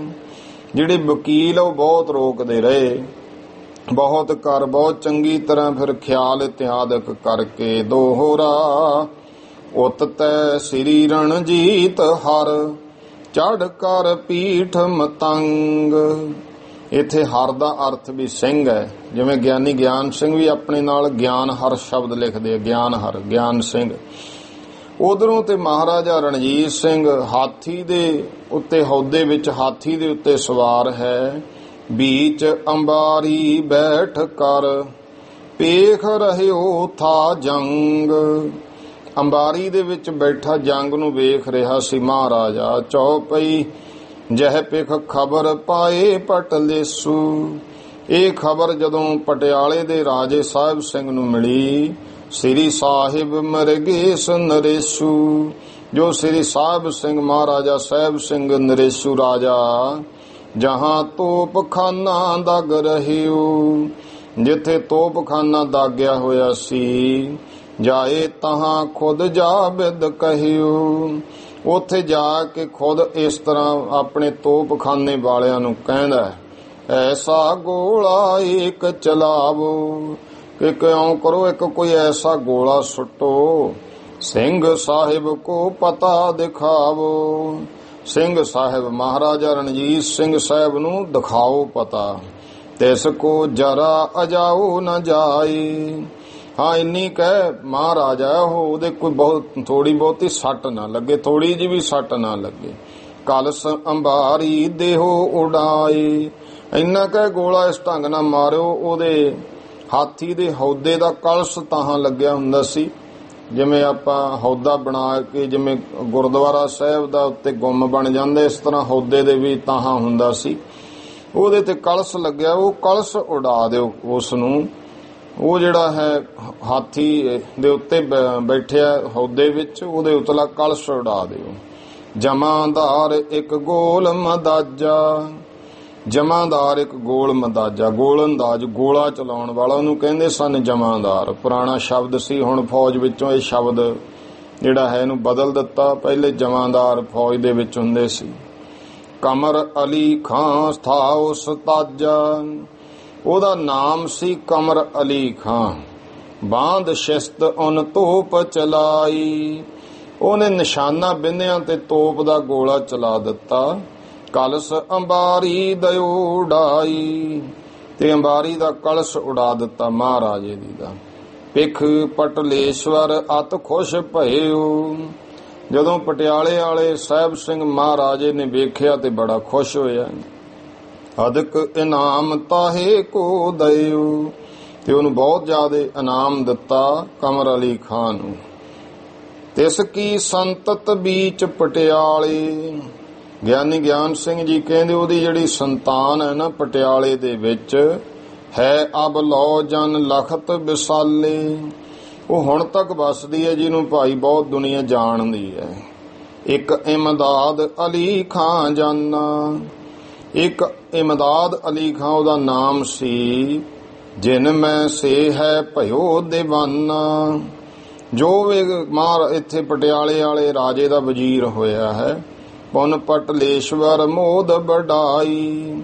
ਇਸ ਤਰ੍ਹਾਂ ਭਾਈ ਜਿਹੜਾ ਹੈ ਰਾਜੇ ਪਟਿਆਲੇ ਨੇ ਬਹੁਤ ਖੁਸ਼ੀ ਮਨਾਈ।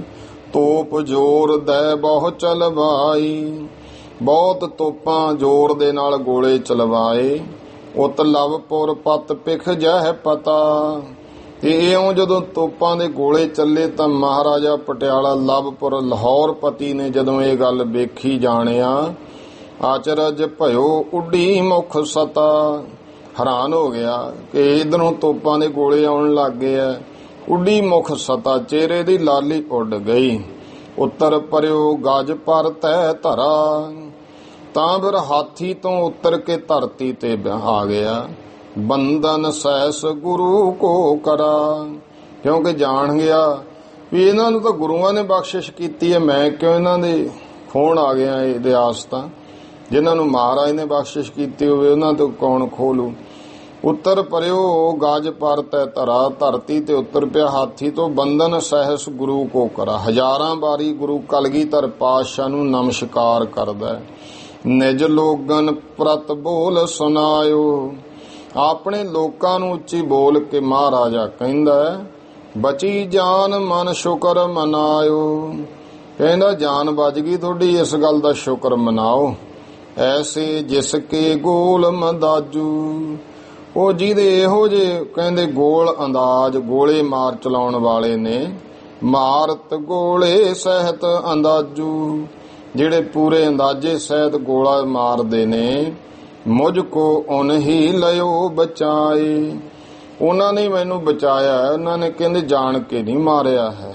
ਪਤਾ ਦਿਓ ਅਚਰਜ ਦਿਖਰਾਏ, ਉਹਨਾਂ ਨੇ ਤਾਂ ਸਿਰਫ ਪਤਾ ਹੀ ਦਿੱਤਾ, ਖਬਰ ਹੀ ਦਿੱਤੀ ਹੈ, ਹੈਰਾਨੀ ਅਚਰਜ ਦਿਖਾਇਆ। ਹੁਤੇ ਮੁਸਾਹਿਬ ਜਿਤਕ ਸਿਆਣੇ, ਜਿੰਨੇ ਫਿਰ ਮਹਾਰਾਜੇ ਦੇ ਸਿਆਣੇ ਮੁਨਸ਼ੀ ਸਨ। ਉਨ ਢਿਗ ਤੇ ਜੋ ਬੈਨ ਬਖਾਨੇ, ਉਹਨਾਂ ਕੋਲੇ ਇਸ ਤਰ੍ਹਾਂ ਦੇ ਬਚਨ ਬੋਲ ਕਹੇ ਹਨ। ਕਹਿਤ ਫੂਲ ਕੇ ਰਾਜੇ ਜਿਨ ਕੋ, ਮਹਾਰਾਜਾ ਕਹਿੰਦਾ ਜਿਨ੍ਹਾਂ ਨੂੰ ਫੂਲਕਿਆਂ ਦੇ ਰਾਜੇ ਕਿਹਾ ਜਾਂਦਾ ਹੈ। ਰਾਜ ਬਖਸ਼ਿਓ ਸਤਿਗੁਰ ਇਨ ਕੋ, ਉਹ ਇਹਨਾਂ ਨੂੰ ਤਾਂ ਸਤਿਗੁਰੂ ਪਾਤਸ਼ਾਹ ਨੇ, ਸੱਤਵੇਂ ਪਾਤਸ਼ਾਹ ਤੋਂ ਬਾਹਰ ਹੋਏ ਵੇ ਨੇ।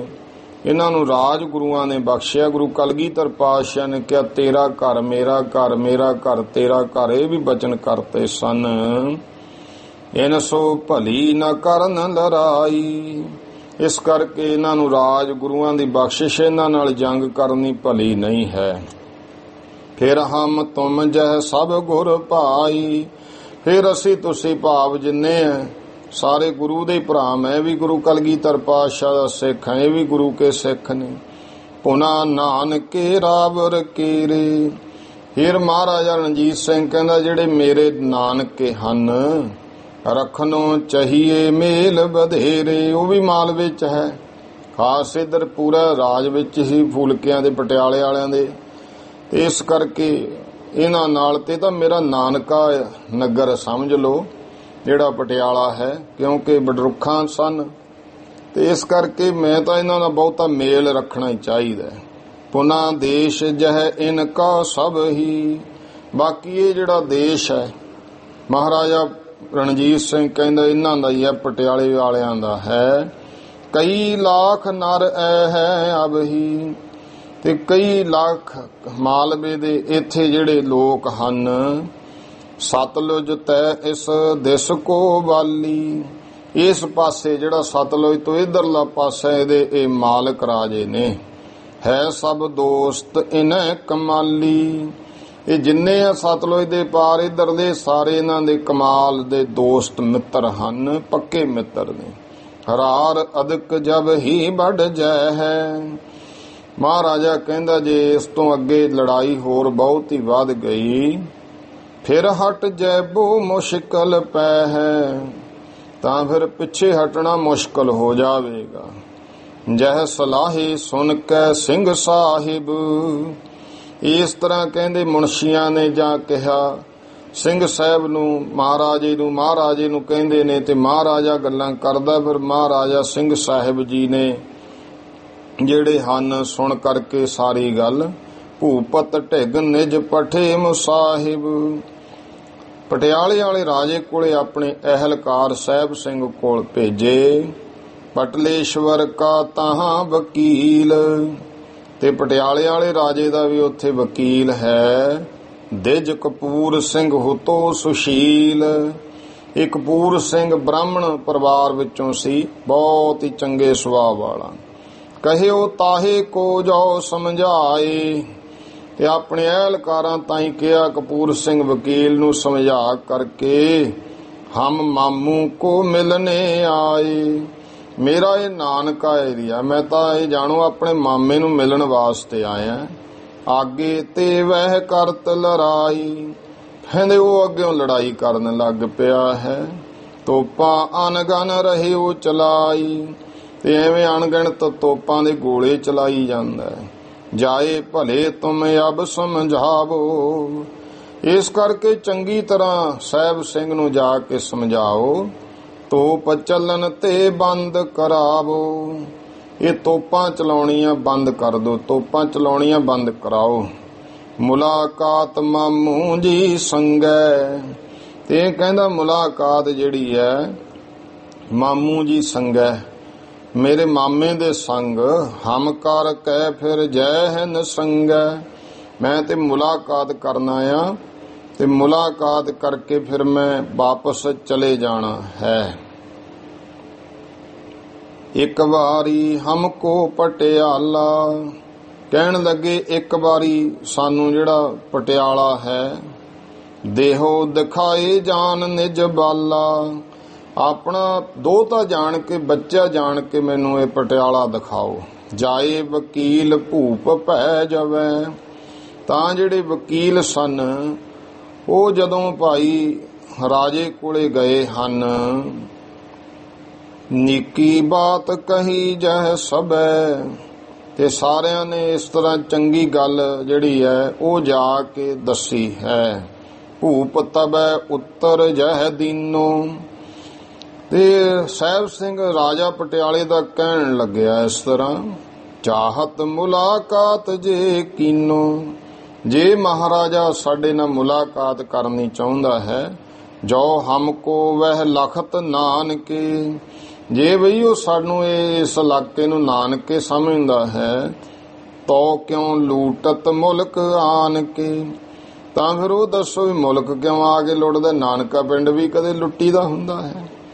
ਦੋਹਤਿਓਂ ਕੇ ਤੌਰ ਸੋ ਆਵੇ, ਹਾਂ ਉਹ ਜੇ ਦੋਹਤੇ ਦੇ ਤੌਰ ਤੇ ਇੱਥੇ ਆਉਂਦਾ ਹੈ, ਜੋ ਕਿਛ ਹਮ ਦੇਹ ਸੋ ਲੈ ਜਾਵੇ, ਫਿਰ ਇਉਂ ਕਰੇ ਨਾਨਕੇ ਘਰ 'ਚ ਹੱਕ ਹੁੰਦਾ ਦੋਹਤੇ ਦਾ, ਜਿਹੜਾ ਕੁਛ ਅਸੀਂ ਨਜ਼ਰਾਨਾ ਦੇਵਾਂਗੇ ਮਹਾਰਾਜੇ ਨੂੰ ਉਹ ਲੈ ਜਾਵੇ।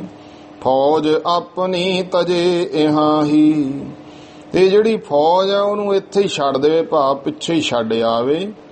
ਆਏ ਮਿਲੇ ਪਟਿਆਲੇ ਮਾਹੀ, ਤੇ ਉਹਨੂੰ ਕਹੋ ਪਟਿਆਲੇ ਆ ਕੇ ਸਾਨੂੰ ਮਿਲ ਲਵੇ।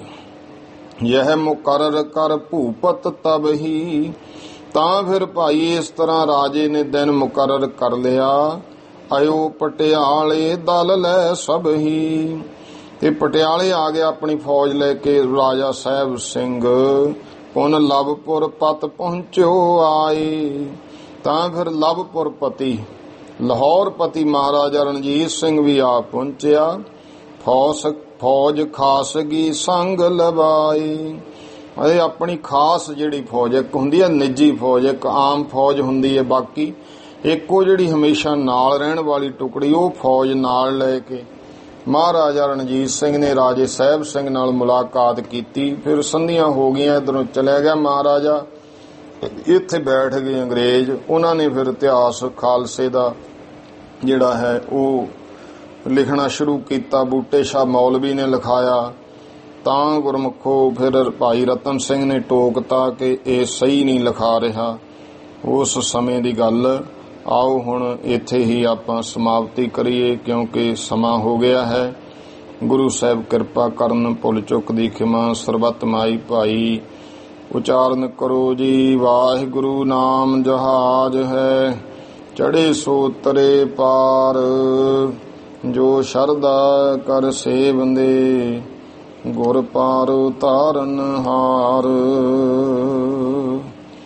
ਵਾਹਿਗੁਰੂ ਜੀ ਕਾ ਖਾਲਸਾ, ਵਾਹਿਗੁਰੂ ਜੀ ਕੀ ਫਤਿਹ।